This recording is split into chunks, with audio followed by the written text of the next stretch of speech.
안녕하세요. 반갑습니다. 제가 오늘 해볼 이야기는 라이트룸에서 프리셋에 관한 부분을 좀 이야기해보는 시간을 갖도록 하겠습니다. 왼쪽에 보시게 되면 사전 설정이라고 있습니다. 이 사전 설정이 프리셋이고, 얘를 클릭을 하시게 되면 기본적으로 라이트룸에서 지원되는 기본적인 프리셋부터 여러분이 별도로 다운로드 받거나 아니면 만든 그런 프리셋까지 이렇게 선택을 할 수 있는 부분들이 나오게 됩니다. 굳이 클릭을 하지 않고 마우스 커서를 가져가기만 하는 것으로 여러분 사진에 어떻게 이미지가 적용이 되는지 미리 알 수가 있고요. 그리고 이것을 적용을 시키고 싶으시면 여기서 클릭을 하게 되면 여러분 사진에 프리셋이 적용이 됩니다. 프리셋을 선택을 했는데 만약에 양이 좀 많은 것 같다, 좀 과한 것 같다 그러면 여기 사전 설정에 양이라고 있습니다. 이 양을 이렇게 줄여가지고 해당 프리셋에 대한 적용되는 효과를 조금 감소를 시킬 수도 있고요. 좀 효과를 좀 더 세게 주고 싶다라고 하면은 이렇게 올리셔가지고 효과를 좀 더 강하게 줄 수도 있습니다. 그리고 추가적으로 오른쪽에 있는 도구를 이용해가지고 이렇게 별도로 여러분 입맛에 맞게끔 프리셋을 적용을 할 수도 있습니다. 선택을 하고 나서 양을 조정하고, 그리고 부족한 부분이나 수정해야 되는 부분은 여기 도구를 이용해 가지고 수정을 하는 것, 이게 프리셋을 사용하는 가장 기본적인 내용들입니다. 자, 그리고 나서 우리는 여기서 좀 더 알아볼 건데요. 여기 있는 플러스 버튼을 누르시게 되면은 사전 설정 만들기, 사전 설정 가져오기, 사전 설정 관리라는 게 있습니다. 자, 먼저 사전 설정 관리를 눌러 보시게 되면은 이렇게 여러분이 다운로드 받은 것과 그리고 라이트룸이 기본적으로 지원하고 있는 프리셋들이 이렇게 다 나오게 되는데, 현재 여기 체크가 되어 있죠. 이제 여기 사전 설정 관리라고 해서 여기서 프리셋을 관리를 하거나 그런 게 아니고요. 여기 화면에 프리셋을 숨길 것이냐 아니면 다시 나타나게 할 것이냐, 그것을 물어보는 거예요. 여기서 모두 확인을 누르신 다음에 저장하시게 되면 여기 있는 것처럼 프리셋이 그대로 나오게 되고, 선택하지 않게 이렇게 선택한 다음에 저장을 눌러버리시게 되면 프리셋이 전부 다 숨김 처리가 되어버리게 됩니다. 이 같은 경우는 여러분들께서 정말 많은 프리셋을 사용하시는 경우에 자주 사용하지 않는 것들 있죠. 그런 것들을 선택을 하셔가지고 체크를 해제를 합니다. 해제를 해가지고 저장을 누르시게 되면 여러분이 사용하는 프리셋만 여기에 나타나는 거라고 생각하시면 되겠고요. 프리셋이 지워지거나 그러진 않으니까 이 기능은 생각보다 많이 사용되는 기능입니다. 그러면 이제 프리셋을 지우는 방법은 어떻게 하냐면요. 프리셋에 마우스 커서를 가져간 다음에 여기서 우클릭을 합니다. 삭제가 나오거든요. 이것을 눌러주시게 되면 완전히 여러분 저장된 상태에서 프리셋이 완전히 삭제가 이렇게 되어 보입니다. 요거 같은 경우는 될 수 있으면 좀 사용을 하지 않는 것이 좋습니다. 왜 그러냐면 프리셋이 완전히 지워버리는 거기 때문에 될 수 있으면 아까 전에 설명드린 것처럼 여기 있는 사전 설정 관리 있죠. 자, 이걸 통해서 숨김 이렇게, 그리고 다시 나타나게 하거나 그런 식으로 해가지고 사용하시는 것을 권장을 드리겠습니다. 자, 그런데 이제 여러분들께서 이렇게 프리셋을 선택을 하고요. 그 다음에 여기서 조정을 할 거 아니에요. 나는 이제 다운로드 받은 프리셋보다 현재 조금 조정해서 쓰는 게 나한테 좀 어울리는 것 같고 내가 좀 선호하는 그런 색감인 것 같아라고 판단이 들 때 이렇게 여러분이 다운로드 받은 그 프리셋에 덮어쓸 수가 있는 기능이 있습니다. 프리셋을 선택을 하고 양을 조절하고 이렇게 도구를 이용해서 조정을 했잖아요. 한 상태에서 좀 극단적으로 해보겠습니다. 차이를 보여드리기 위해서 얘를 선택을 하고 그 다음에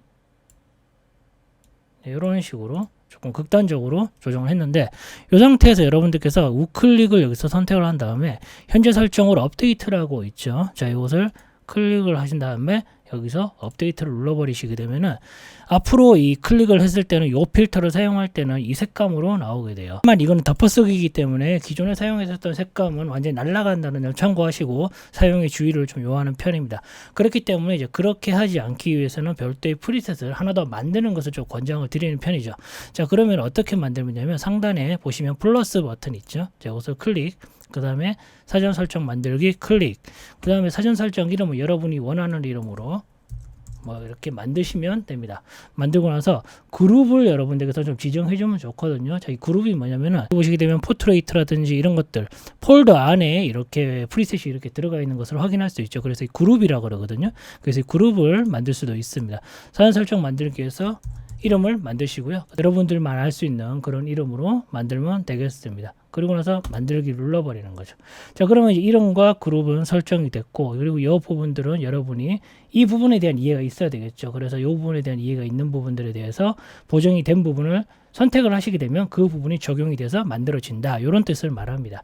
자, 그래서 이제 이렇게 선택한 다음에 하단에 보시게 되면 고급 설정이라고 있는데요.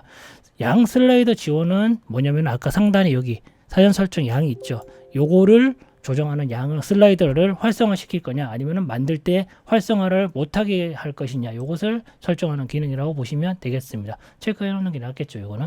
그리고 이제 아래쪽에 보시면 ISO 적응경 사전 설정 생성이라고 있는데 요거는 만들고 나서 제가 또 하나 더 설명을 드리도록 하겠습니다. 아무튼 이렇게 모두 끝났으면 여기서 만들기를 눌러주시면 됩니다. 자, 만들기를 누르시게 되면 아까 전에 우리라는 그룹을 만들었잖아요. 이 그룹을 클릭을 하게 되면 최종적으로 만든 프리셋이 하나 이렇게 저장이 된 것을 확인할 수 있고 여러분들께서 이걸 그대로 사용하시면 되겠죠. 아까 전에 여기 보시게 되면 ISO 적응형 사전 설정 생성 요게 비활성화되어 있거든요. 지금 요 활성화를 시키면 어떤 역할을 하고 어떤 기능이 생기는지 제가 설명을 드리겠습니다. 사진을 보시게 되면 ISO 감도 얘는 1000이고요. 얘는 4000 얘는 2000. 고감도로 찍게 되면은 아무래도 노이즈가 발생을 하잖아요. 그래서 노이즈 감소를 좀 시킬 겁니다. 현상에 들어가셔가지고 얘 같은 경우는 ISO 감도 1000이니까 한 이 정도 뭐 예를 들어서 20 정도 줬다라고 가정을 하겠습니다. 이렇게 가정을 하는 거예요. 그냥 4000으로 찍은 사진을 보니까 ISO 감도 1000보다는 ISO 감도 4000이 노이즈가 좀 많이 생기잖아요. 자, 이런 식으로 한 40 정도 줬다고 생각을 하겠습니다. 이건 어디까지는 A시기 때문에 이 값을 줘야 된다 그 뜻은 아니라는 점을 알고 계시면 될 것 같습니다. 자, 그리고 나서 이렇게 이제 첫 번째 사진, 두 번째 사진을 ISO 감도 그러니까 노이즈 감소 기능을 사용을 했잖아요. 자, 그러면은 현재 이 두 장의 사진만 이렇게 노이즈 리덕션 그러니까 노이즈 감소 기능을 줘가지고 노이즈를 줄이는 거는 할 수 있겠죠. 그런데 뭐 예를 들어 어두운 행사장에서 행사 촬영을 했는데 막 1000장, 2000장 이렇게 찍었어요. 근데 그 사진들을 뭐 일일이 막 이렇게 물론 선별은 하겠지만은 그래도 노이즈 리덕션을 주게 되면은 작업이 너무 오래 걸리겠죠. 그죠? 기준을 딱 잡아놓고 그 기준에서 나머지 사진들을 일괄적으로 자동으로 그냥 보정을 해버리는 겁니다. 자, 어떻게 하냐면 아까 전에 기준이 첫 번째 사진 보정한 거 한 장이랑 그리고 두 번째 사진 보정한 거 또 한 장 이게 기준이 되는 거예요. 각각의 다른 ISO 감도를 찍고 다른 노이즈 리덕션이 적용이 됐죠. 그래서 이제 이 사진들 두 장을 선택을 합니다. 컨트롤 키 눌러가지고 두 장을 선택한 다음에 그리고 이제 플러스 버튼을 눌러서 사전 설정 만들기를 클릭을 해줘요. 자, 클릭을 하게 되면 하단에 보시게 되면 ISO 적응형 사전 설정 생성이라고 이렇게 나오게 되죠. 자, 이것을 클릭을 합니다. 그리고 나서 뭐 이거는 이름을 여러분들께서 지정을 하시면 되겠죠. 저는 뭐 이렇게 대충 이름을 지어 보겠습니다. 그리고 나서 만들기 눌렀습니다. 자, 만들기 누르게 되면은 아까 전에 이름 지정한 노이즈 R이라는 이렇게 프리셋이 만들어졌는데 자, 그러면 이제 다른 사진, 이 사진을 보시게 되면요.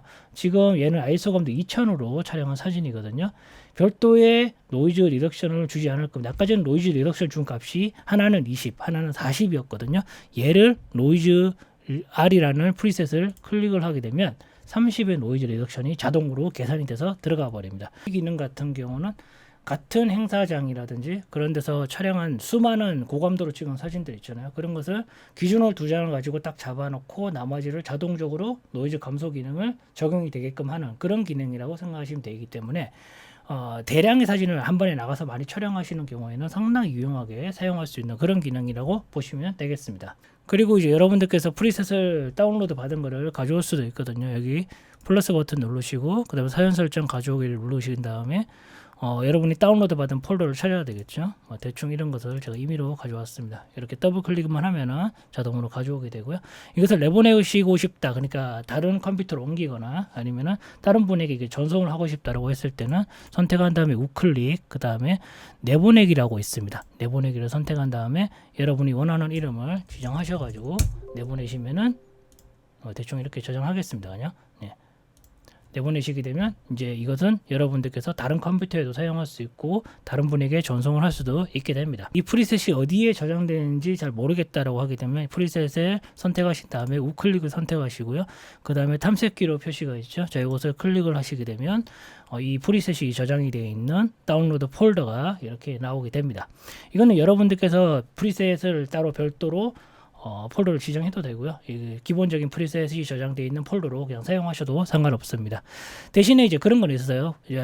프리셋이 좀 많다. 그리고 내가 좀 많이 좋은 프리셋을 많이 만들기도 하고 많이 모아놨다. 다운로드를 많이 받아놨다라고 하면은 그 프리셋 같은 경우는 압축을 해가지고 별도의 그런 N드라이브나 뭐 구글 드라이브라든지 그런 데 저장을 하는 것을 권장을 드립니다. 그리고 이제 프리셋의 이름도 바꿀 수 있습니다. 여기 클릭하신 다음에 우클릭, 그 다음에 이름 바꾸기 있죠. 여기서 사전 제목 없는 사전 설정 12로 해가지고 설정하시게 되면은 이런 식으로 이름이 바뀌는 것을 확인할 수가 있습니다. 그리고 이제 만약에 이제 프리셋을 제가 이렇게 만들었는데 그냥 사용자 사전 설정이라고 이렇게만 떨렁되어 있고 뭐 그룹 이름이라든지 그런 게 전혀 없잖아요. 그런 경우에는 얘를 선택한 다음에 우클릭, 그 다음에 하단에 보면 이동이라고 있습니다. 이동을 누르시게 되면 누르시고 그룹 이름을 여러분들께서 새로 만들어서 그룹에 넣을 수도 있고, 그리고 기존에 있는 그룹에 넣을 수도 있어요. 저는 이제 새로운 그룹에 넣어 보겠습니다. 그냥 true라고 써가지고 대충 이렇게 하게 되면은 상단에 있던 게 없어지게 되고 true라는 그룹에 여기 있죠. 이동이 된 것을 확인할 수가 있습니다. 훨씬 더 이제 기존에 그냥 다운로드 받아서 그냥 막 클릭하면서 어울리는 거 찾아 쓰는 것보다는 이런 식으로 분류를 하시게 되면 여러분들께서 좀 더 여러분만이 알 수 있는, 쉽게 바로 직관적으로 알 수 있는 방법으로 사용을 쉽게 할 수 있다는 부분이 있죠. 자, 그리고 이제 또 사용해 볼 수 있는 부분은 내가 자주 사용하는 프리셋 같은 경우는요. 이제 예를 들어서 뭐 기본적인 프리셋 중에서 일반적으로 좀 많이 쓰는 게 매트 톤이죠. 이것을 선택한 다음에 우클릭 즐겨찾기에 추가를 할 수 있습니다. 얘를 추가를 하게 되면요, 여기에도 있을 뿐더러 상단에 올라가 보시게 되면 즐겨찾기라는 게 있어요. 그래서 이거를 클릭을 하시게 되면 색상 매트라는 것이 아까 전에 선택한 것이 즐겨찾기로 있기 때문에 여러분들께서 자주 사용하는 그런 프리셋 같은 경우는 여기에 등록을 해놓고 사용하는 것이 훨씬 더 빠르고 편리하게 작업할 수 있는 방법이라고 보시면 되겠습니다. 오늘은 이제 프리셋에 관해서 좀 설명을 좀 드려봤는데요. 프리셋을 사용하는 것은 그렇게 어렵지 않지만은 실제로 이게 너무 많은 프리셋을 가지고 있다 보면은 이게 막 어떤 게 어떤 거고 그런 게 구분이 잘 안 되는 경우가 있기 때문에 오늘 말씀드린 내용을 기준으로 이제 조금 여러분이 알 수 있는, 쉽게 알 수 있는 방법으로 좀 관리를 해주신다면 좀 더 쉽고 편하게 직관적으로 프리셋을 사용할 수 있지 않을까 싶기도 합니다. 자, 오늘 여기까지 하겠습니다. 고맙습니다.